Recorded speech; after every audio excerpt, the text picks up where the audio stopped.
네, 이춘재의 자백으로 진실은 조금씩 떠오르고 있지만 미처 알지 못했던 제3의 피해자들도 함께 드러나고 있습니다. 누군가는 이춘재 때문에 억울한 옥살이를 했다고 주장하고 또 다른 누군가는 딸이 살해당한 사실을 이제서야 알게 된 건데요. 짚어보겠습니다. 첫 팀장 일단 20년간 옥살이를 한 윤 씨의 이야기부터 해볼까 하는데 네. 자필 진술서가 공개됐는데 현재 이게 굉장히 논란이라고요. 네, 이 자필 진술서가 작성된 시점을 먼저 따져봐야 네. 할 것 같습니다. 그러니까 1989년 7월 25일 이 윤 씨가 8차 사건의 용의자로 검거가 된 다음 날과 그 다음 날 세 차례에 걸쳐서 윤 씨가 직접 작성했다고 만들어진 3장의 자필 진술서입니다. 작성된 시점은요, 26일에는 아침과 오후에 작성된 것으로 알려졌고, 그리고 그 다음 날에는 역시 오전에 한 차례 작성된 것으로 알려졌는데, 그런데 지금 보시는 것처럼 이 진술서 내용을 하나하나 따져보면 어딘가 좀 이상한 부분이 한두 군데가 아니라는 게 지금 윤 씨 측 주장입니다. 네. 살펴보겠습니다. 먼저 자신의 일을 예를 들어서 시작을 하여서 일을 하고 있습니다. 뭐 밤도 먹습니다. 뭐 손발 그리고 손발 닦고 나니 뭐 쓰레빠를 신었습니다. 이런 좀 자신의 일상을 말하는 평범한 문장에서는 맞춤법이 여러 그러네요. 차례 틀린 흔적이 발견이 됩니다. 네. 왜냐하면 이 윤 씨가 굉장히 어려운 가정 형편 때문에 초등학교 3학년 때 학교를 중퇴했다고 해요. 네. 그래서 이런 맞춤법이 보이는데 문제는 범행을 자백하는 부분입니다. 이 화면에서 보시는 것처럼 주거지라는 단어가 사용이 돼요. 그렇네요. 주거지, 이상은 사실, 또 후문 방향, 이런 표현들이 곳곳에서 발견이 되는데 이 표현들은 또 한자어뿐만이 아니라 네. 평소 일상생활에서 뭐 집이라고 하지 주거지, 뭐 후문, 뭐 뒷문이라고 하지 후문 방향 이렇게 이야기를 안 잘은 안 하잖아요. 쓰죠. 네, 그런 단어들 평소 쓰지 않은 단어들이기 때문에 이 진술서가 강압 수사에 의해서 쓰여졌다는 게 윤 씨 측의 주장입니다. 네, 조금 수상한 부분이 있네요. 여기에 더해서 윤 씨의 신체적인 특징과 다른 부분도 지금 포착이 되고 있습니다. 담을 넘는 부분을 묘사를 할 때 굉장히 구체적으로 진술을 했던데 좀 다르더라고요. 네. 그러니까 뭐 담을 넘을 때 먼저 손을 짚고 또 어느 쪽 손을 어떻게 네. 하고 몸을 어떻게 올리고 이렇게 자세히 썼는데요.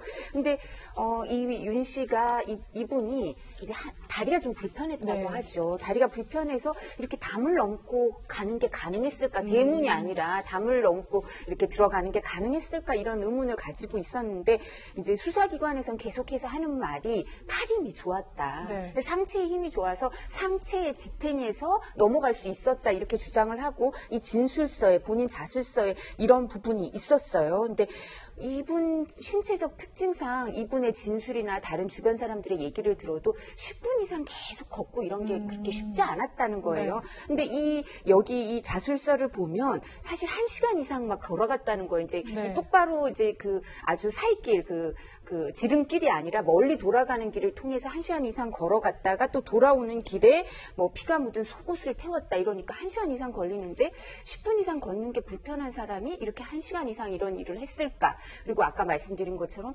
아무리 팔 힘이 좋아도 담을 타놓고 들어갔을까? 이렇게 몸이 좀 불편한데 이런 의문이 계속 남는 거죠. 네, 그러니까 지금 보는 저 담이거든요. 이 담에 대해서 어떻게 넘었는지 진술을 한 건데 다시 한번 좀 살펴보시죠. 담을 넘을 때 먼저 손을 짚고 오른발을 먼저 올려놓고 다음 한쪽 손을 담을 잡고 또 한쪽 손으로 왼쪽 발을 올리다. 그렇게 해서 두 발을 다 올린 다음에 반대 부분을 넘었다. 하지만 저희가 기억하는 윤 씨의 다리 모습은 저게 가능할까 좀 의구심이 드는 건 사실입니다. 또 피해 여중생을 보니까 피해자라고 썼더라고요. 사실 피해자라는 표현도 잘 안 쓰는, 보통 경찰 조사에서나 쓰는 표현이고 저희가 뭐 보도할 때나 쓰는 표현이지 평상시에 피해자라고 여중생을 표현했을까? 이것도 약간 의문이 남더라고요.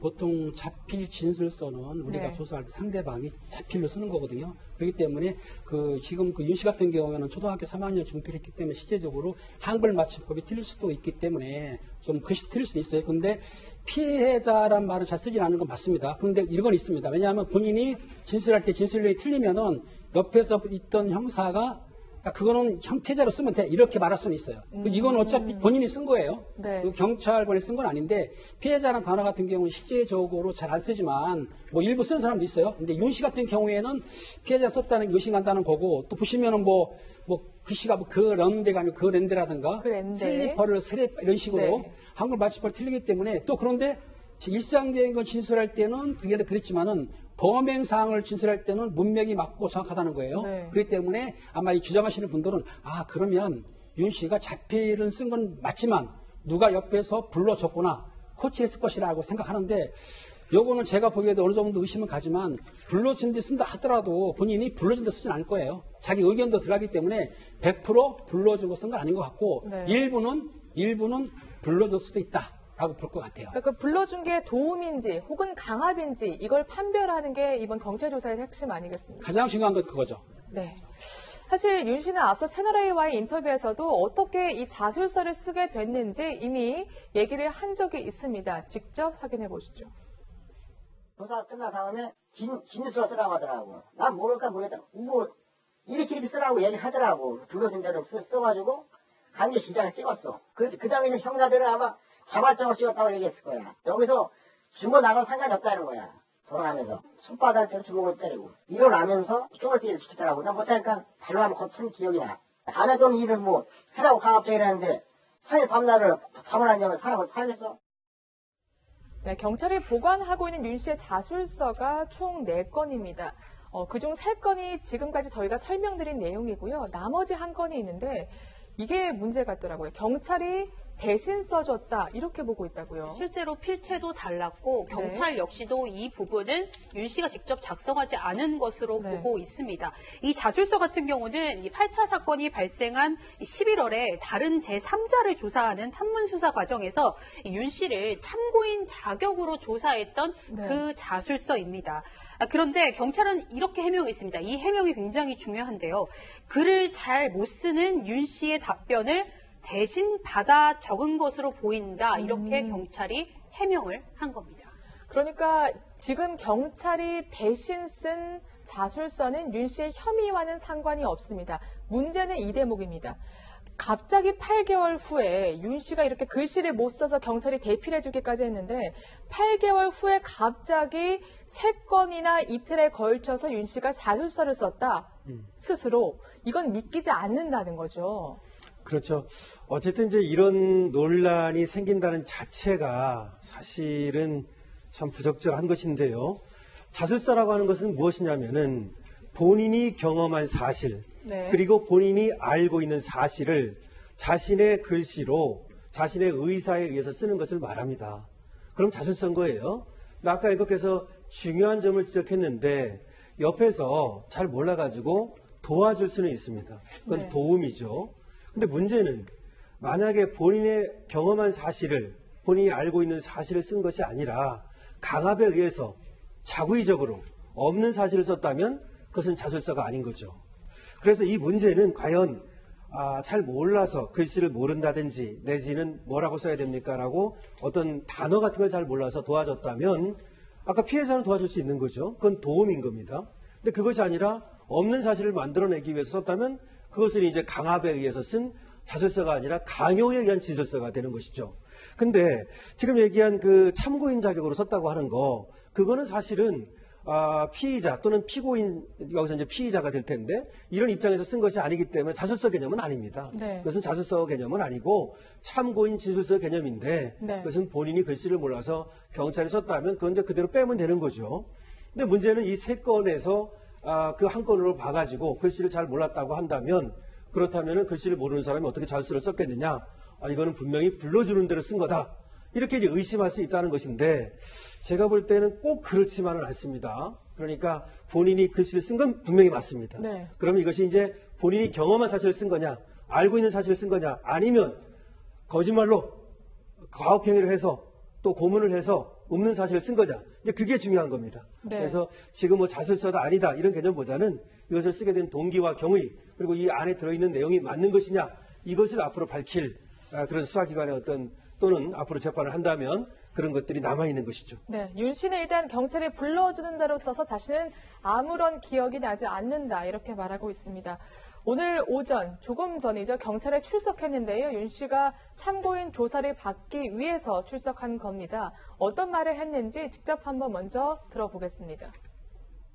해변 조사는 본인이 원하시는 건데 뭐 전면적으로 기억력도 없고 오락실하다 보니까는 뭐 거짓말 탐지기 같은 거 거짓말 탐지는 안 합니다. 진술서를 본인이 직접 작성하셨죠? 제 글씨 맞습니다. 제 글씨 맞는데 그 당시 제가 쓴 거는 확실히 기억이 안 나고 그 당시 경찰이 불러줘서 쓴 거는 그리 생각이 들어요. 좀. 확실한 건 모르겠어요. 마지막 경찰 조사 나오신 걸 수도 있는데 뭐 그 당시에 경찰은 솔직히 말해서 신뢰를 안 해요. 하지만 지금 경찰은 100% 신뢰합니다. 지금 경찰에 뭐 저는 100% 믿고 신뢰 공간에 가기 때문에 당시 경찰 조사들 대면 조사 3자 대면 해보고 싶다고 전에 말씀하셨는데 지금도 3자 되면은 뭐 대질 신문이 될지 안 될지 모르겠어요. 그 사람들도 체면 수사를 해봤으면 생각이 좋다고 생각합니다. 오늘 오전 저렇게 경찰에 출석해서 아마 현재 법 최면 조사에 들어갔을 것으로 보입니다. 지금 윤 씨가 그 당시에 경찰들도 나와 같이 최면 조사를 받자 이렇게 얘기를 했는데 가능할까요, 팀장님? 법 최면 수사는 알다시피 네. 최면 수사 중에 수사를 하기 위해서 최면을 걸어서 하는 건데 윤 씨 같은 경우는 자기 자청을 했어요. 또 그리고 거짓말 탐지기도 타겠다고 자청을 했는데 거짓말 탐지기는 이제 수사에 불필요하다 해가지고 제꼈고 일단은 법 최면 수사를 할 건데 당시에 수사했던 형사분들이 은퇴했다고 그래요.